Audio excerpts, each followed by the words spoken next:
And then, of course, we add the wrinkle of the 18 LIV players that are in this event, some of whom are former Green Jacket winners. So, look, obviously that LIV schedule has been very intermittent. They haven't played as regular, even though they're going to have 14 total events here in 2023. So how do you approach those guys? I think you got to go case-by-case basis. I don't think you could just discount them, even though the betting market, in talking to Jeff Davis here locally in Las Vegas, who is the head golf odds maker down at Circa Sports, he's like, yeah, it's almost like they're not in the field, some of these guys, except maybe for Dustin Johnson, who is seeing some support. But a lot of these LIV players are getting ignored. And, you know, if you don't want to attack them on the outrights, I think you could certainly use on the placement markets or in matchups for sure. Yeah, that is one where no initial interest in these guys kind of at all.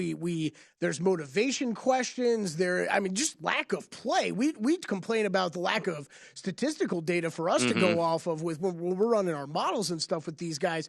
We were just talking about these guys haven't played all that much golf dating back to last summer. So for me, it was an initial pass kind of all the way on any of them.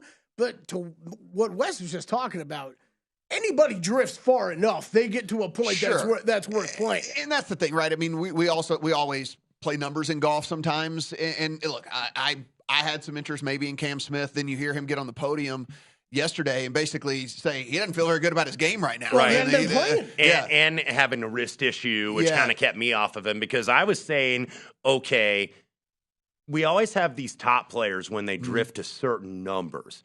Then it's like we're all in. I think we'll point, Kelley and I are on one later that we'll point out that fits that case. But like Cameron Smith, my number on him was like 30. I'm like, if he gets to 30, do I want to play him? And I think at one or two shops, he might be getting close there now. But then hearing what he said yesterday, I'm like, do I really have any interest, even though I know this dude could win? So, but no, even still, though, that number, I agree with you, Wes. That number now slides back to like 40 to me. Yeah. If I see Cam Smith at 40, I'm fine. Right. Then you kind of are obligated, Yeah. I think. A friend of the network, Rex Hoggard, talked to him over the weekend, and he said that Cam Smith went and put the clubs in the garage and didn't touch them for 2 months. Right, yes. And there was just, a lot of the urge. We wondered, and this is one thing that we keep bringing up about the LIV guys. Are there going to be some guys that, have a fire under them because they want to show people? And were there other guys that, didn't have the motivation might have left because you have the guaranteed check coming in the mail?